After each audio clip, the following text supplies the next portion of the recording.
Glee totally celebrates the underdog and it empowers the underdog and everybody. Just getting slow here before the show. You may think that I'm a zero, but hey, everyone you wanna be probably started off like me.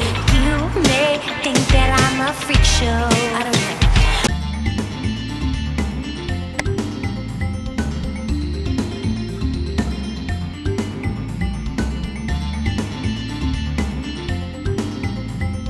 You're watching The Film Fix. I'm Jeff Marker here with Jonathan Hickman. We have lots to talk about this week. Jonathan and I both took a look at GLEE 3D and then 30 Minutes or Less.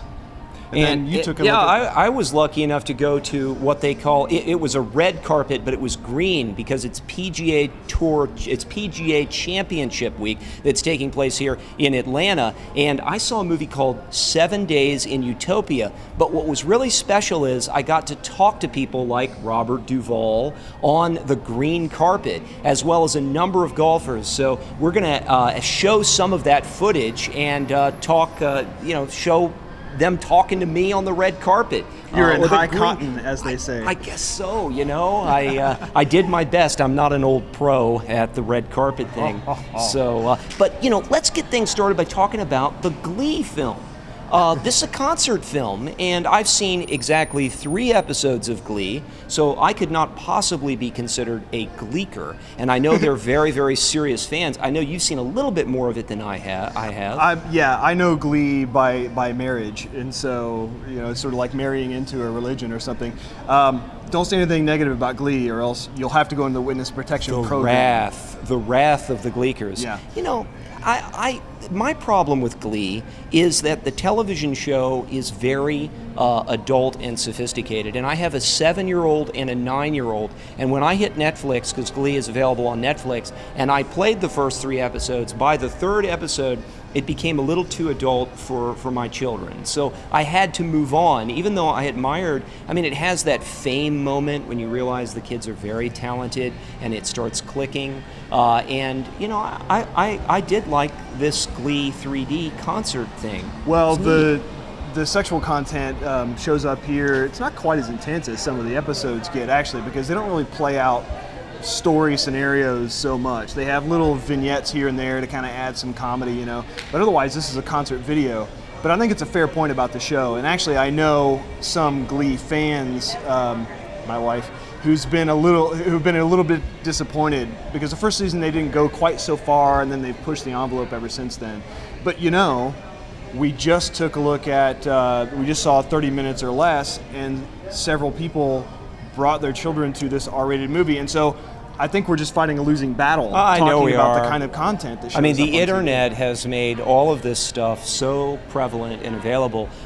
The F-bomb, and that is just such a regular thing, which of course we don't get an F-bomb or really any cursing whatsoever in GLEE 3D. And so it's almost, I think I could almost take my child to it. However, the 3 non-GLEE regulars that are profiled in the movie, they have issues that are very sophisticated, and I think it points up the central theme to the show as well as the movie, and that is tolerance. And it's a wonderful theme, and they do a very good job with exploring that. Well, and I think this is we talked about this is an event film. It's only going to be in theaters for a couple of weeks. Then we talk about that trend, because I think we're going to see more of it. But I think it's purely, clearly for the fans. And I think what is best about the show is what is best about the movie itself. Clearly, people connect with it. I'm not one of those people, but then I think it's mostly a sort of a younger demographic that watches that show. You're feeling awkward, and maybe you have something that sets you apart from everybody else. And time after time, you see GLEE sort of celebrate the people who are considered abnormal or the losers, right? That whole thing. The losers. What's neat about the film, and I would say the film arguably has a better message than the show itself. And I've only seen 3 episodes of the show, but it's obviously a scripted drama that is, on 8 o'clock for an hour on network television. This is a sort of a fusion of reality and the television show. We don't get any of the teachers, none of the teachers. We don't get the cheerleading coach or any of that. That's one thing, in the Sue movie. Sylvester shows up in the trailer, but she does not show up in this movie. That's a little You know, misleading. That's a problem. It is a little misleading. However, I found it not. I think it would be a distraction because the emphasis is on the stage concert performance, and then you have these vignettes where they profile real high schoolers who are going through some very heavy things, and the three youngsters that they profile all seem to have something, I don't want to say wrong with them, but they're outside the norm. One has Asperger's, one is struggling with his sexual identity, and one is a little person. Yeah, a dwarf. And she describes herself as a dwarf. And those are three people who are very different than people we normally deal with. And I thought about the sophisticated point that maybe the movie is making, and that is being different is cool. And that may in fact be what they're pointing up. And they definitely drive the point home. Yeah, and I said this earlier. In the '90s, you had the Generation X thing going on, and we were all told we were losers, and so we just told the world to sort of go to hell. Here, they all sort of embrace being losers, and I think it's a much more healthy approach than we had a generation ago. But the thing that's best about the show is the talent, it's the performances, and that's what you get a lot of in this movie. And so, some of the performances work better than others. Just about the time that I kind of started to get bored, well, here comes Kirk with his amazing voice, or here comes the Lea Michele character with her great voice, or the Mercedes character, And so as soon as it kind of starts to drag, they really sort of bring out the most impressive singers or dancers. Brittany has a number of her own, and she just blows it out of the water. And so, where it starts to lag, they rescue it right away, and it was enjoyable to watch the whole way It's through. well paced. I mean, it's not a very long film, and the 3D effects are quite good. I was impressed. I hate to admit liking the 3D, but I have to admit it. It actually worked in this, and if you think about it, it kind of makes sense. We've got a camera on stage with the performers, but they're in an arena. The people are very far away, and so you've got a lot of depth built into the scenario, and the 3D accentuates that. And there are times when, there's the shot with Lea Michele, as close to the camera as we are right now, and she's holding the microphone like this, and the microphone seems to be sort of coming off the screen, and yet you can see the background perfectly. That's really something to be admired. I haven't seen people show the depth of field as well as I have in this film. And maybe it's just the nature of the way the movie is, but it certainly worked for me on that level. Now, there are some bumps in the road on the concert. It does appear that at times some of the characters may be lip syncing.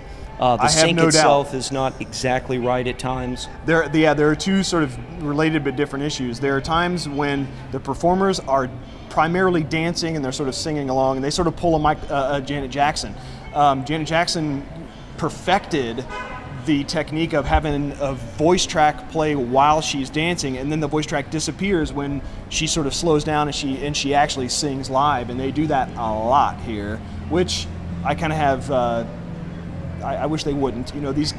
All these performers can sing the daylights out of these songs, and so just let them do it. Let it be imperfect every once in a while. The other thing that happens, though, is when the performers are definitely singing live, but they're clearly piecing together multiple performances, multiple nights on the tour, and so there are some sync issues. And it does get a little distracting, actually. I thought so. What's neat about this is that you can lean over to the person next to you and have a conversation because it's a concert. It's not necessarily one where you have to pay attention to each and every detail in order to get the narrative. Right. And that I think it makes it sort of an event, and I kind of appreciated that because you and I were speaking to one another while we were watching it, and I enjoyed that. It did have sort of a concert feel. So I definitely got my fix from GLEE 3D. I got my fix too, and people in my lives are going to have a field day with the fact that I went to GLEE 3D. I got my fix, but it was a lot of fun to watch.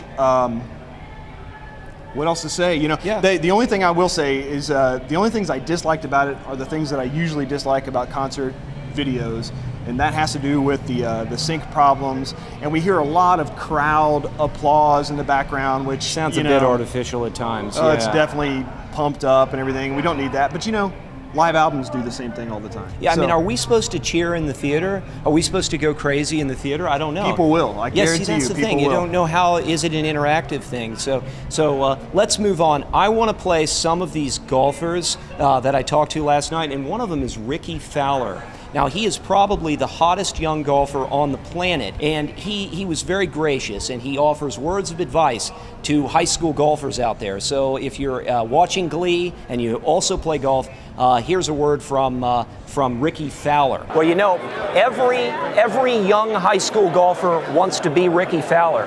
What would you say to those high school golfers? What words of advice could you give them? Dream big. I think it was when I was about 7. My dream was to play on the PGA Tour, and kept working for it. And I'm out here playing for a living now, and basically living my dream. I'm Rickie Fowler, and you're watching the Film Fix.